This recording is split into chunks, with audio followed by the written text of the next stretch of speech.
So when I was a single mother, and all I'm saying is that when I was a single mother and in a different scenario where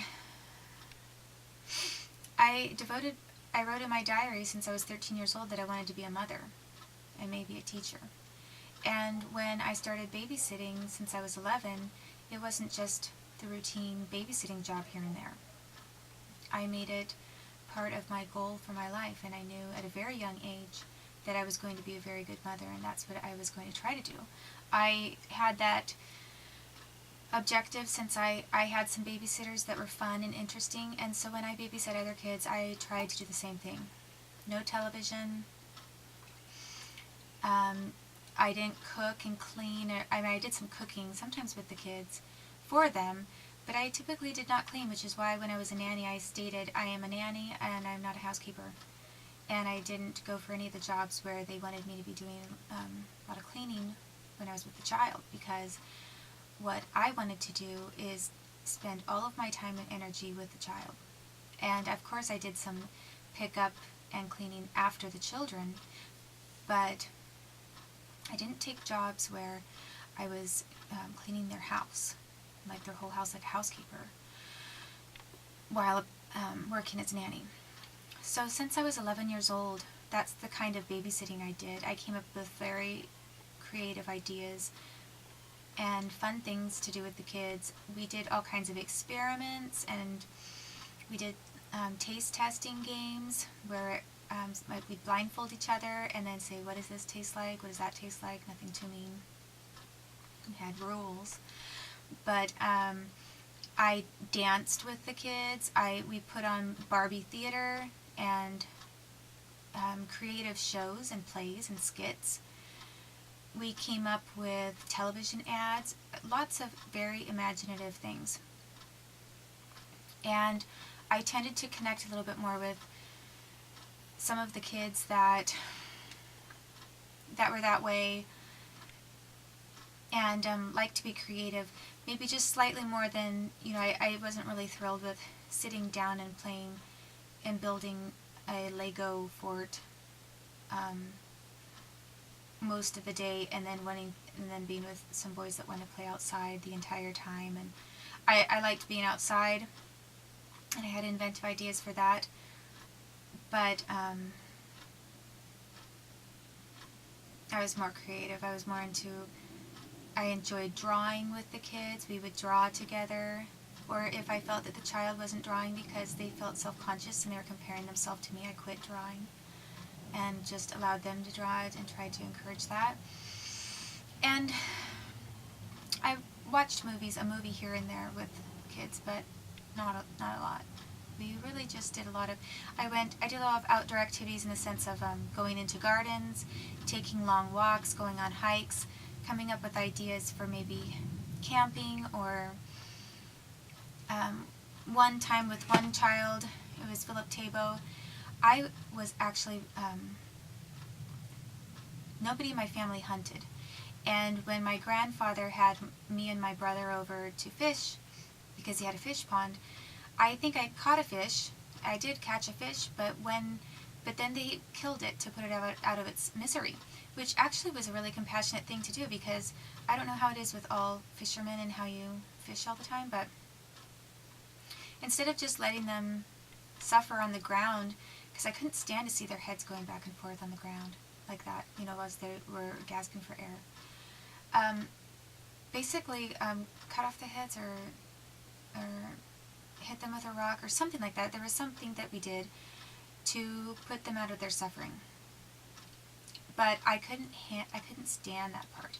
So I actually remember that there was the pond, and we did our fishing, and then my brother, my grandfather, and all my other cousins were on one side, and I got really grossed out and weirded out. I didn't want to see the suffering thing anymore, and they were trying to show me how to clean this fish and everything. I was like, oh, no, I can't do that.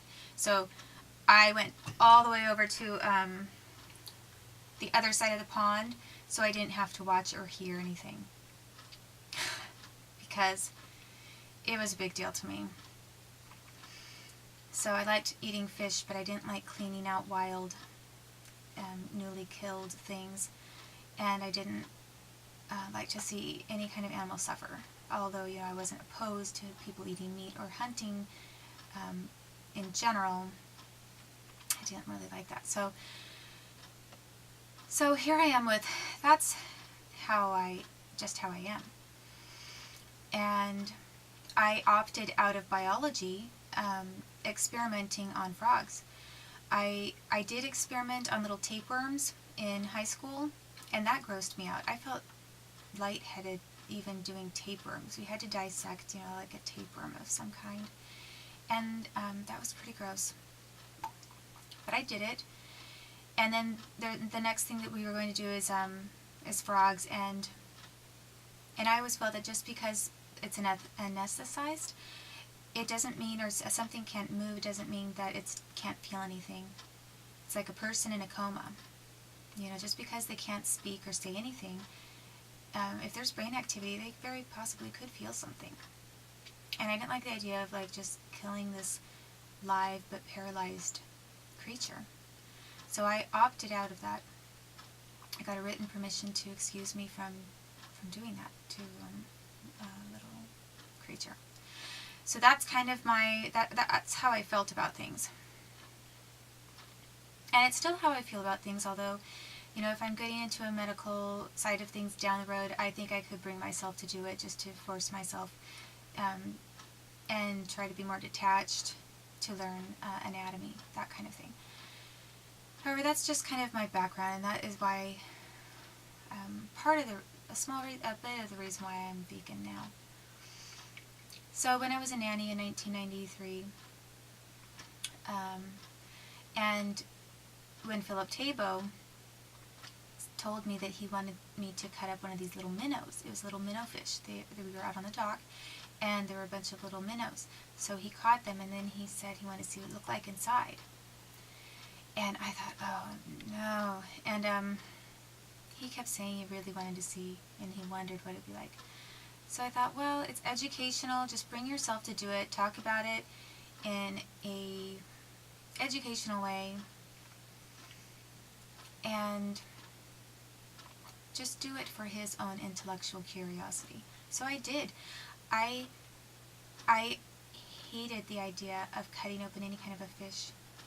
And I brought myself to do it just for this little boy who was so curious, and I thought, if it helps him, I guess I will do it. So I set aside my feelings, and I tried to encourage his intellectual growth. And then, of course, that backfired in a really hilarious way, because after I cut it open, and I was actually quite scholarly about it and methodical, and I was explaining, now here's this, and then here's this side, and I had like some kind of a pocket knife with me. But after I cut it open, then all of a sudden he changed his mind. He freaked out and he said, "Daddy, Daddy, Daddy, she killed a fish!" I remember exactly how he said it. I remember exactly how he looked. And I remember how Brian Tabo looked at me like I had just slaughtered their relative or something. It was, and then I thought, give me a break. I said nothing because I was very quiet about things at that time. But I thought, I cannot believe it. Are you kidding me? I go out of my way to get outside of my own desires and my own wants and my own box of things that I would like to do or not do, and how I feel, and I did it for this child, and now you're looking at me like I have a problem. So that was, but I bring up that example just to say that I put kids first, and I did not put myself first. So that meant I was hands-on playing with them, from whatever age, from the time I was 11 years old until I was older. I was chasing them around, making them laugh, swinging my own cousin around over and over and over, just because she thought it was fun. I did whatever I could to make children happy, to bring some kind of intellectual stimulation or encourage their curiosity. And I sang, and I brought a lot of music, and just, I think, fun. I was fun. I was a very fun nanny and babysitter. And I didn't talk down to them either. I didn't usually talk to them unless it was a baby. If it was a baby, I used sometimes a different tone of voice. But if it was a child past, toddler age, or sometimes even toddler and over, I never talked to them like they were a toddler with like a sort of a sweeter or more gentle voice. I talked to them like they were an adult, like they were my peer. And of course they're not, and we all know what the difference is, but I wanted to respect them. So that's why I did that. So you take somebody who's done that their entire life, and I babysat child after child, and then decided I thought I wanted to be a teacher. I worked as a first grade teacher's assistant for a year, and I especially worked with reading and helping kids read, and like a kind of specific tutoring in reading. And then after that, I decided I wanted to be a nanny, and I was told by the agencies that because of all of my experience, I didn't have to go to a nanny school, and I didn't require a degree in child education. I had so many good references. I had many very good written references, and I had no problem getting a nanny job or having many offers. And then I worked as a nanny for several years, live-in nanny, and then as a live-out nanny, and I always did a good job. And while I was doing that, about the time that I was in high school, I developed the idea that when I'm going to keep doing this, and I might even be a teacher, but the whole idea was not to be a teacher for other people's kids. It was, yes, to be a teacher, because I could do a good job, and maybe it would be fun, but my idea was that I'm going to do all these different things because then I will be able to use all of these skills for my own children. So I literally was preparing for being the best mother that I could be since I was 13. And that was definitely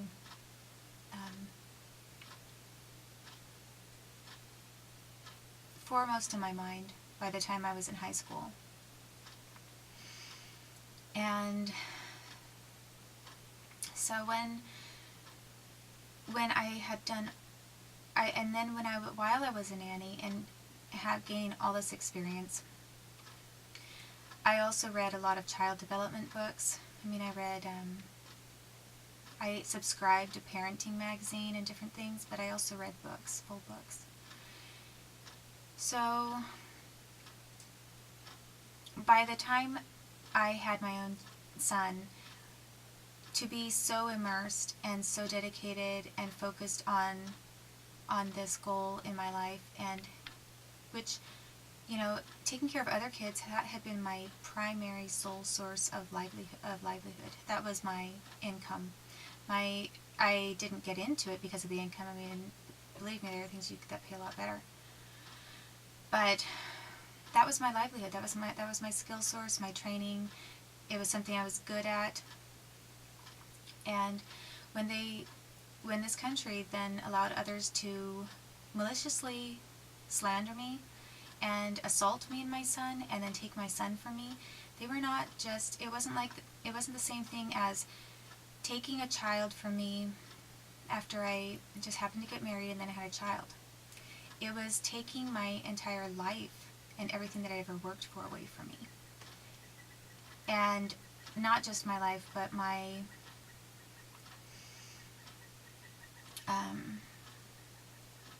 all of my love. I didn't think that I had been able to love other people's kids very